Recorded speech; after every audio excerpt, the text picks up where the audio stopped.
Hello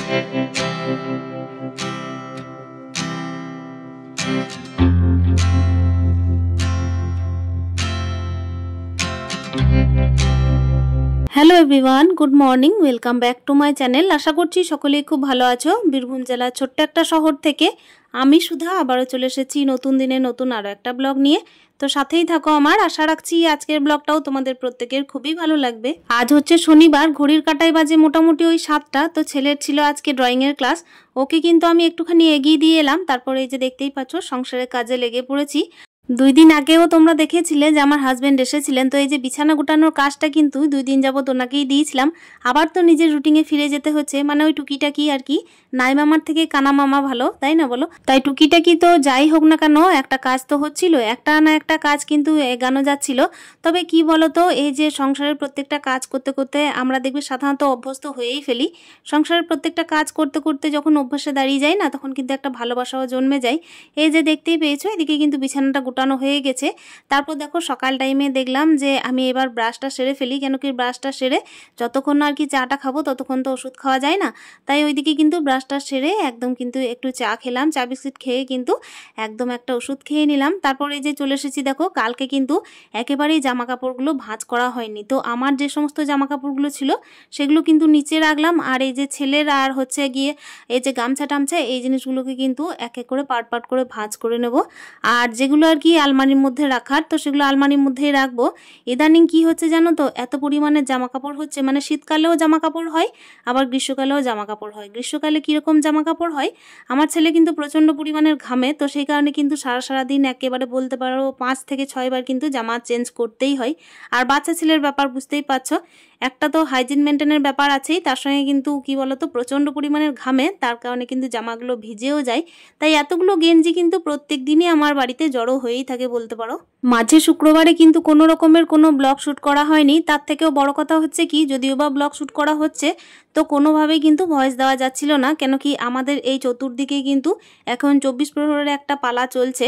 সেই কারণেই কিন্তু একটা পাড়ায় শেষ হলে আর একটা পাড়ায় কিন্তু আরম্ভ হয়ে যাচ্ছে। আর মাইক বক্সগুলো বুঝতেই পারছো চারিধারেই কিন্তু বাজছে, সেই কারণে কিন্তু আমি কোনোভাবে ভয়েস ওভার দিতে পারছিলাম না।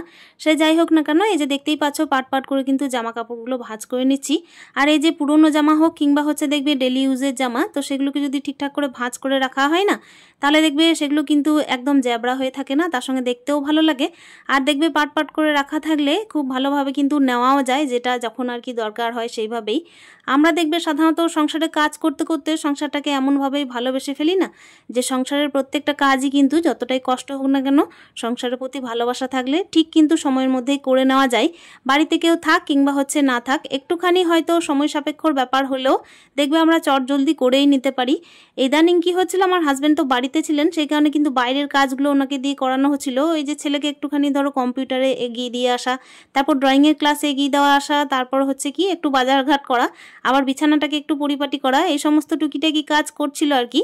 কিন্তু তার সত্ত্বেও যে আমি নিজে করে উঠতে পারবো না, বা ব্যাপার হচ্ছে যে আমার যে কোনো অসুবিধা হবে সেরকম কিছু না।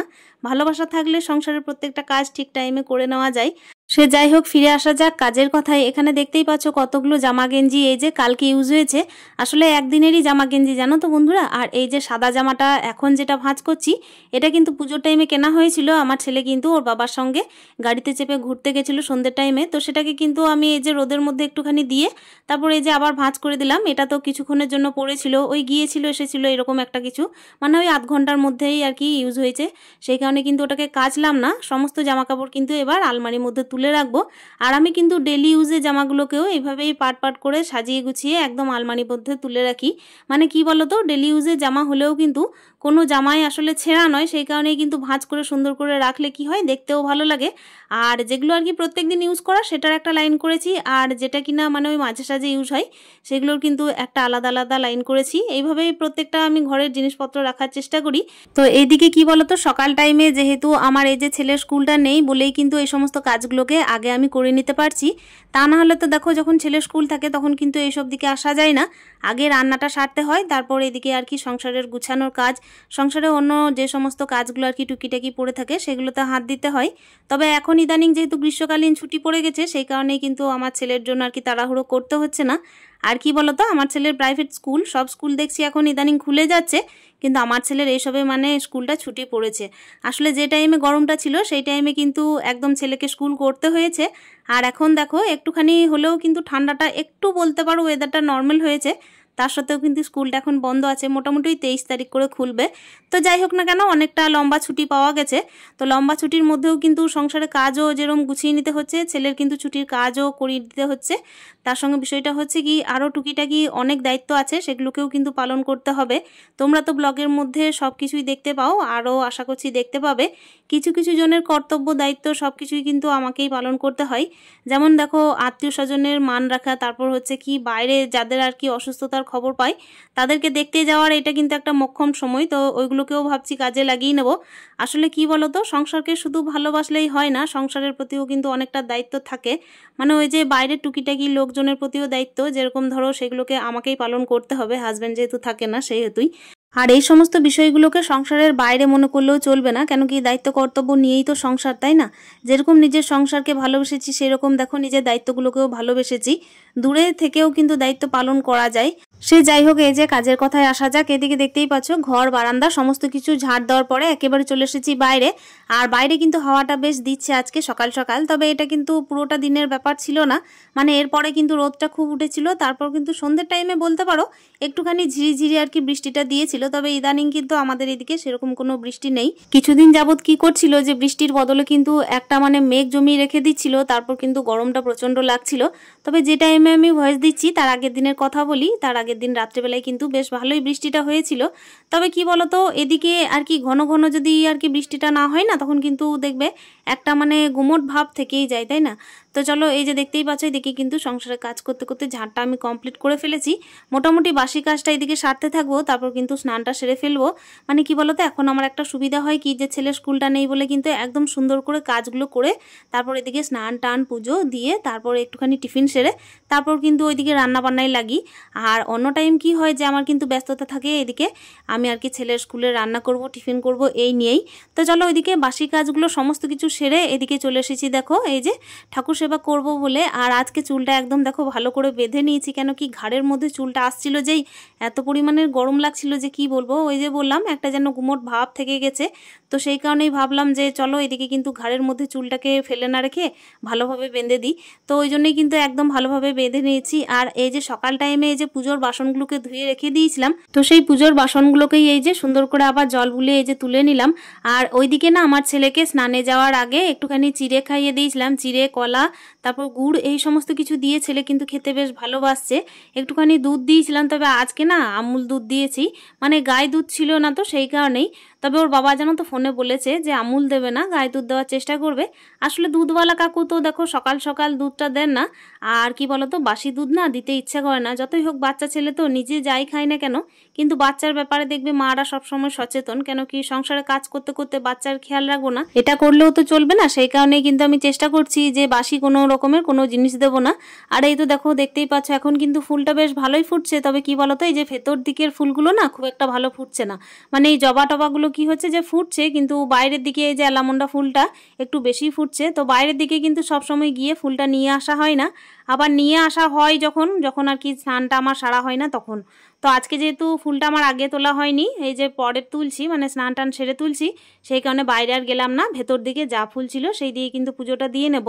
এদিকে তো একদিন আগে ছিল জামাই ষষ্ঠী, সেই কারণে কিন্তু অনেকগুলো ফল এনে রাখা ছিল, তো সেখান থেকে কিন্তু আজকে পুজোতে দিয়ে নেব ভাবছি। দেখা যাক কি কি দেবো। তো তার মধ্যে কিন্তু ঠিক করলাম যে এই আমটা দিই। তো তখন কি বলতো, আমটা যখন কাটছি না তখন দেখছি একটুখানি মনে হচ্ছে ওপর দিকটা কেমন ধরনের যেন হয়ে যাচ্ছে। তো আমটাকে আমি ভালোভাবে কেটে নেব, একদম কিন্তু যেটা ভালো সেটাই। এদিকে দেখতেই পাচ্ছ পিছন দিকে কিন্তু একটুখানি কেটে বাদ দিলাম, কেন কি আমটা যখন দেখছি যে পিছন দিকটা একটা সাদা ভাব নিয়ে নিয়েছে, তখন পুরোটা না কাটাই ভালো। আবার কি বলতো, ফেলেও দেওয়া যাচ্ছে না। আর এইরকমই একটা অবস্থা হচ্ছে দেখছি ইদানিং। আসলে কি বলতো, ঠাকুরের ফ্রিজ না থাকলে না ওইটাই হয়, মানে আমি যাই ফল আনি না কেন সেগুলো কিন্তু একদম বেশি দিন রাখা যায় না। আমি চিন্তা ভাবনা করেছি যে একটা ভগবানের জন্য কিন্তু ফ্রিজ নেব, তবে দেখা যাক কখন কি হয়ে ওঠে। সাজিয়ে গুছিয়ে তো সংসারটাকে করে নিতে পারছি আশা করছি, তবে কি বলতো তার মধ্যেও কিন্তু অনেক কিছু ডিউ থেকে যাচ্ছে সংসারের পিছনে কাজে লাগিয়ে নেওয়ার জন্য। কেন কি একটা সংসারে তো প্রয়োজন দেখবে আমাদের ফুরাই না, একটার পর একটা কিন্তু লেগেই থাকে। আর দেখো এই কথা বলতে বলতে এদিকে রান্নার কাজেও লেগে পড়েছি। ওইদিকে কিন্তু ডুমুরটা কেটে নিয়েছিলাম, তোমরা দেখতেই পেলে। আর এখানে দেখো অরহর ডালটা সিদ্ধ করছিলাম, যে টাইমে সিদ্ধ করতে দিয়েছি সেই টাইমে কিন্তু আমি খেতে বসেছিলাম, তাই একটুখানি আরও মনে হচ্ছে গলে গেছে। তো ওইদিকে দেখতেই পাচ্ছ ওইদিকে কিন্তু ডুমুরটা প্রেশারের মধ্যে সিদ্ধ করতে দিলাম। আর এইদিকে এই যে আমি তরকারি রান্না করব, বলতে গেলে কি বলতো, আজকে যেহেতু শনিবার তাই নিরামিষের ব্যাপার। শনিবার মানে কিন্তু একটুখানি সয়াবিন হবেই হবে, তো সয়াবিন রান্না করব। আর আজকে আমি সয়াবিনটা রান্না করেছিলাম একেবারে সিদ্ধ আলু দিয়ে। আসলে কি জানো তো, আমার না কষানো আলুর থেকে সিদ্ধ আলু দিয়ে সয়াবিনটা খেতে বেশি টেস্টি লাগে। আর আমার মনে হয়, আমার ব্যক্তিগত মানে অভিজ্ঞতা বা ব্যক্তিগত পছন্দ বলতে পারো, সয়াবিন তরকারিটা যেন মনে হয় যে একটুখানি গাঢ় গাঢ় হয় যখন আর কি সিদ্ধ আলুতে করা হয়। তো এইভাবেই আর কি আজকে করে নিলাম। কখনো সখনো আর কি এমনি কষানো আলুতেও করি, যখন যা আর কি ইচ্ছা হয় সেটাই। তো চলো, এই যে দেখতেই পাচ্ছ এদিকে কিন্তু টুক করে তরকারিটাও করে নিয়েছি। ওদিকে একমাত্র বাকি আছে এই যে ডুমুরের তরকারিটা, তো সেই ডুমুরের তরকারিটাও অলরেডি করে ফেলেছি। আর যেহেতু আজকে নিরামিষের বার, তো ছেলে বললো মা একটুখানি পাঁপড় ভাজো, তো পাঁপড় ভেজে নিচ্ছি দেখতেই পাচ্ছ। আর আমি না অল্প তেলেই ভাজার চেষ্টা করি, কেন বলো তো, এই যে পোড়া তেল রাখতে আমার একদম ইচ্ছা করে না। একটুখানি মানে কি বলতো, আমি তেলটা বাসি ইউজ করাতে একদম পক্ষপাতী নই। যেটুকু লাগবে দুটো দুটো করে ভাজবো তবুও ঠিক আছে, কিন্তু তেলটাকে অপচয় করব না, কিংবা হচ্ছে তেলটা আমি বাসিও ফেলে রাখবো না, এটাই করার চেষ্টা করি জানো তো। জানি না কতটা আমি সঠিক। তো চলো, এই যে দেখতেই পাচ্ছ সঠিক টাইমেই কিন্তু আমি সমস্ত কাজ করে ফেলেছি, রান্না বান্নাও করে ফেলেছি। মোটামুটি ওই ঘড়ির কাঁটায় বাজে ওই 12টা থেকে 12টা 10-15। এরপর কিন্তু ছেলেকে স্নান করাবো, খাওয়া দাওয়া করাবো। তো তার আগে দেখিয়ে দিচ্ছি, দেখো ডাল, ওইদিকে একটা আলু ভাজা ছিল মুড়ি খাবারের, এদিকে কিন্তু এই যে সয়াবিনের তরকারি, আর ওইদিকে ডুমুরের তরকারি আর ভাত। তো এই যে এই সমস্ত কিছুই রান্না করেছিলাম আজকে। আর এই ব্লগটাও এখানেই শেষ করব। দেখা করছি নেক্সট ব্লগে, ততক্ষণের জন্য স্টে হ্যাপি, টাটা।